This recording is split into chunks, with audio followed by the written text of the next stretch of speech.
மாட்டுக்கார வேலன். முன்னொரு காலத்தில் விஷ்ணுவின் பார்க்கடல் படுக்கையாக இருக்கிற 1000 தலை கொண்ட ஆதிசேஷனுக்கும் வாயு பகவானுக்கும் இடையே யார் பலசாலி என்கிற போட்டி உண்டானது. தெய்வங்களும் தேவர்களும் வாழும் மேருமலையை ஆதிசேஷன் பாம்பு தன் உடலால் இறுக்கி கொண்டது. அந்த பிடியை விடுவிக்க வாயு அழுத்தம் கொடுத்து வீசியது. இதன் விளைவாகவே மேருமலை சில பாகங்களாக சிதறியது. அதில் ஒன்றுதான் திருச்செங்கோடு மலை. ஆதிசேஷனின் இரத்தம்தான் இந்த மலை செந்நிறத்தில் தெரிய காரணம் என புராண கதைகள் சொல்கிறது. அதனால்தான் இந்த மலைக்கு நாகமலை என பாம்பை குறிக்கும் பெயர் வந்ததாகவும் சொல்லப்படுகிறது.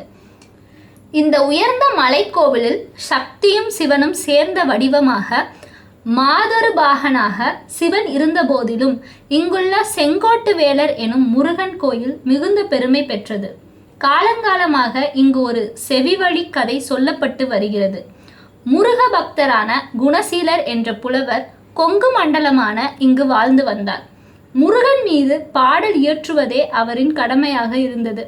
தென்பாண்டி நாட்டு ஊரான ஆழ்வார் திருநகரியில் பயங்கரன் பாண்டி புலவரேறு எனும் புலவர் இருந்தார்.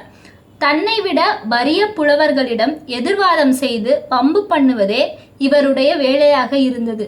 திருச்செங்கோடு கோயிலுக்கு தரிசனம் செய்ய வந்தவர் புலவர் குணசீலரை பற்றி கேள்விப்பட்டு அவரை வாதத்திற்கு அழைத்தார். வாதத்தில் தோற்றால் அவருக்கு அடிமை சாசனம் எழுதி தர வேண்டும். இதனால் குணசீலர் மனம் குழம்பி செங்கோட்டு வேலரிடம் முறையிட்டார்.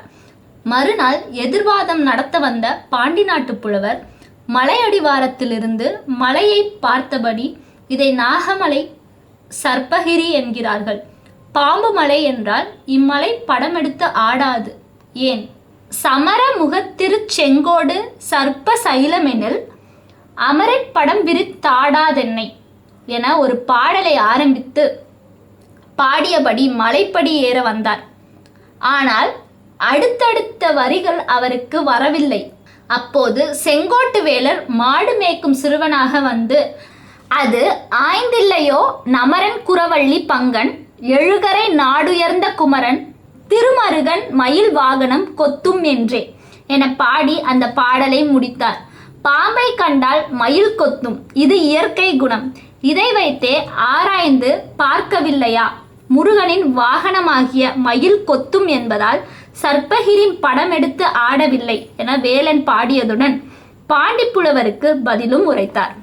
மாடு மேய்ப்பவனிடம் இத்தனை அறிவா என வியந்த வம்பு புலவர், நீ யாரப்பா என விசாரிக்க, நான் புலவர் குணசீலரின் மாணவர்களில் கடைசி மாணவன் என்று சொன்னாராம். கடைசி மாணவனிடமே இவ்வளவு திறமையா என வியந்த வம்பு புலவர் ஒரு கட்டத்தில் வந்திருப்பது திருச்செங்கோட்டு வேலர் என அறிந்து கொண்டு வணங்கிவிட்டு சென்றாராம்.